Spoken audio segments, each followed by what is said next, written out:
So I'm not going to name a name, but there's a huge star, and when I watch his movies in the last 10 years, I think I can't quote one of his movies. Okay. So is that what you're saying? But I can think of 4 lines from different movies I've done. And I'm not sucking my own D. I really believe that because I know people quote them to me. So are you saying that things are much more popcorny? They're just like cotton candy. You eat it, it's big in the moment, and it's gone. And we're talking about things that stick?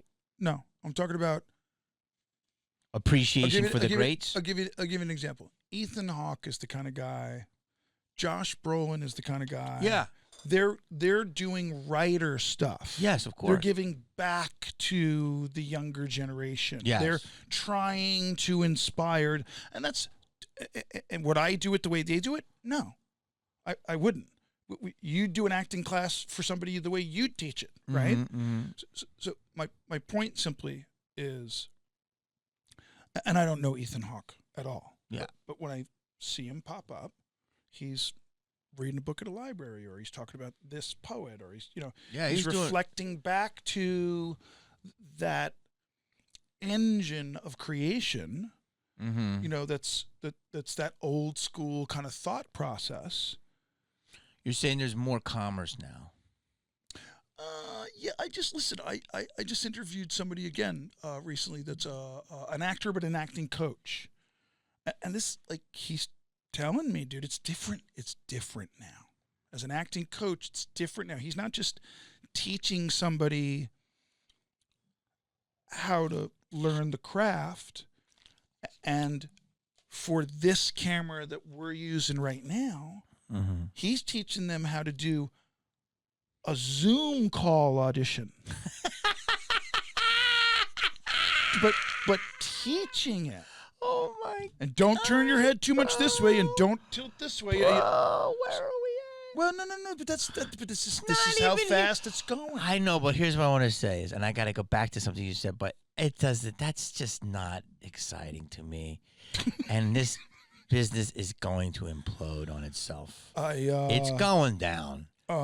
Before I ask you the Sean Penn thing, do you agree with this business is going down? No, because it's a big fish, little fish, right? So and as long as they keep acquiring stuff, listen, as long as movie theaters are closing. Right, but content is still being sold. sold. Content? Right. It's content. Right. I'm not saying you're not going to make content, but the big grand spectacle ain't going to be the same. Right, but as long as there's a Jeff Bezos in the galaxy, you have to understand, dude. Jeff Bezos just bought the MGM library.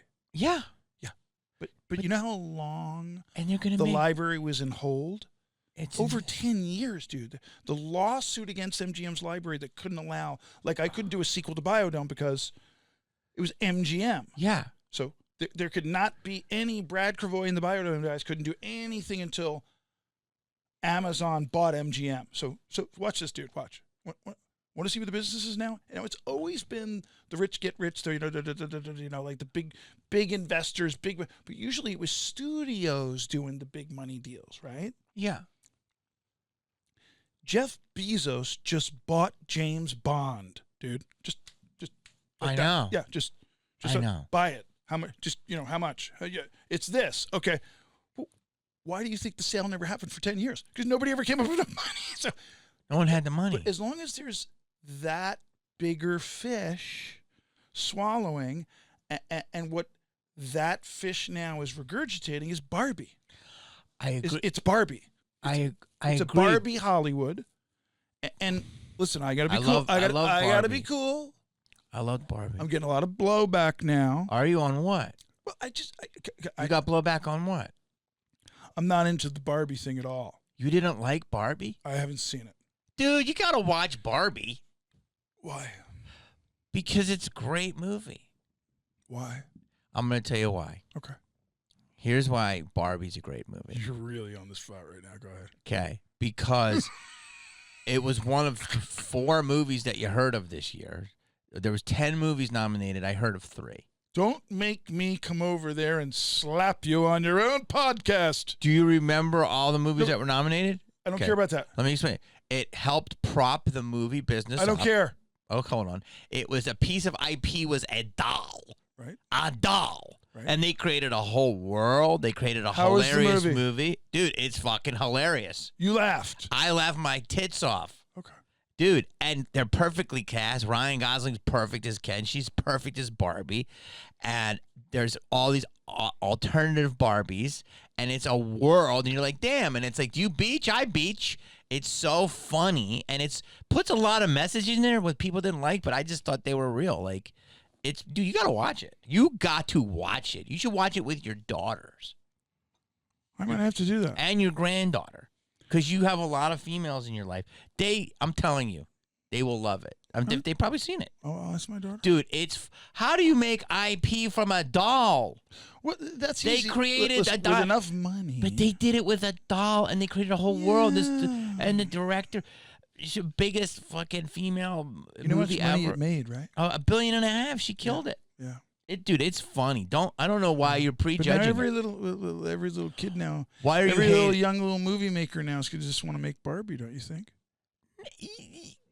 No. Yeah, they might. Here's what they did. They took like a hipster chick, Greta Gerwig, who had hipster cred Right. and is blowing up as a director. She was always an indie darling. Sure, yeah. And now they gave her, which is smart, they gave her this big commercial property and she made it authentic. Like at the end, Barbie just wants to be alive.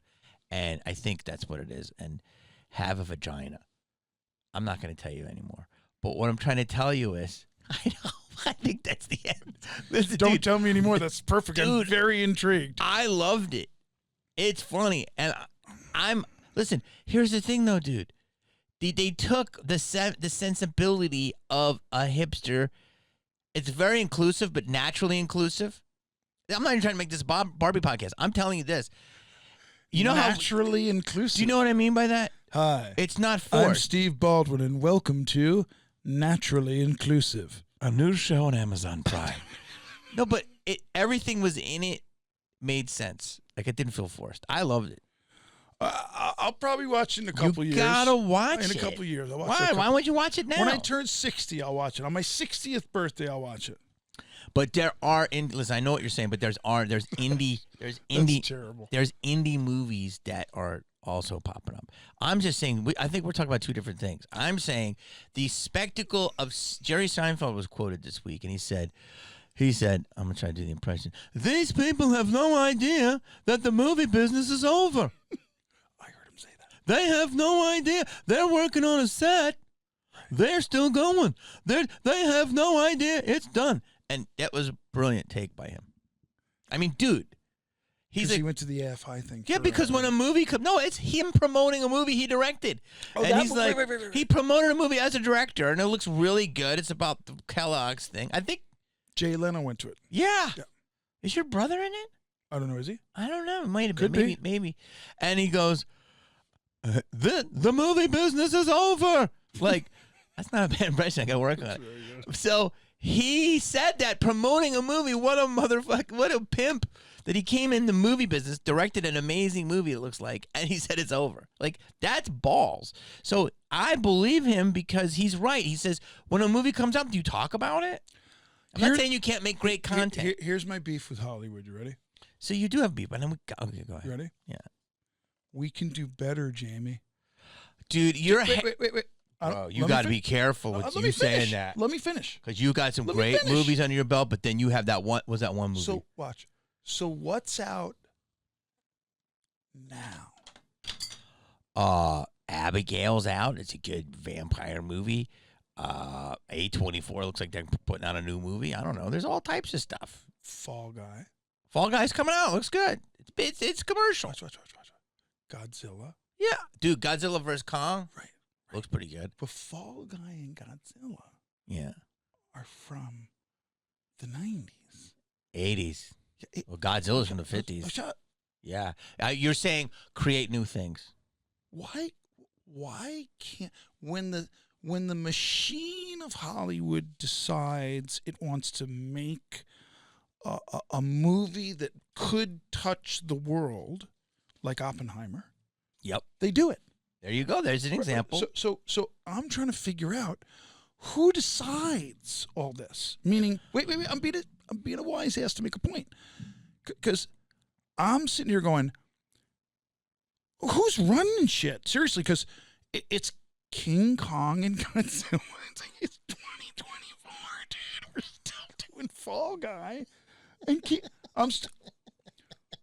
I mean, it's like if I could be a Mike Ovitz now, I'd love to just sit with people and go, like, what are your thoughts? I mean, Mark Burnett is a brilliant guy. Mark Burnett should be made king of Hollywood so he could sit everybody down and line them up and go, what do you do?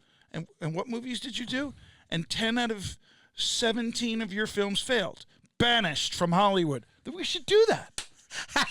We should just You're talking about a Survivor, but for creators? Yeah, no, imagine, like, that's a great idea. An actual Hollywood Survivor. I love But that. when you get kicked off or voted off, you're out of Hollywood forever. You come down the 101. That's a great idea. You can never come down the 101.